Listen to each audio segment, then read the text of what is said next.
Okay, so today we're checking out this oil spray and pouring bottle.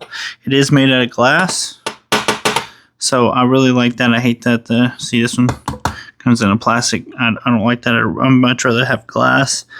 Also, this one's going to come with a screen to stop anything from getting clogged into the tip, and also it comes with a little seal in here. See the white little O-ring?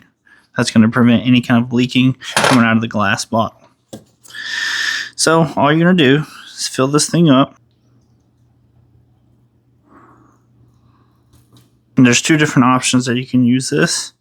You can either use the spray portion. So I'm going to go ahead and get some into here. And as you can see, you could use it as something like this, where instead of like PAM, which would be something you traditionally use if you want to reuse the real oil.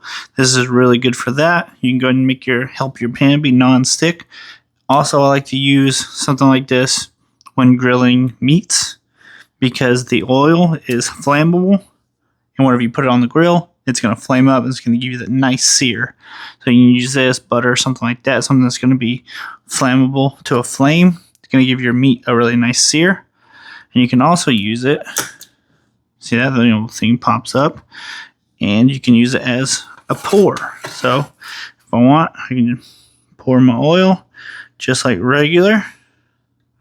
And if I'm going to saute some veggies or stuff like that to cook it, fry something up, where you need a little bit extra oil and you don't need the sprayer, you have that option as well. So we can do the spray. We can do the pour, and like I said, it's made out of glass, and you can see there, no drip whenever you do the pour. No drip at all. In between here and there, you don't get any kind of a drip, so that's really, really nice. I like the fact that I can pour that and not have to worry about any kind of dripping going on. Same thing with the sprayer. No drip on that either. So you need a little oil spray pour bottle. That's really convenient to have. Just kind of set it over here, and you have both in one. I'm Jace. I'll see you next time.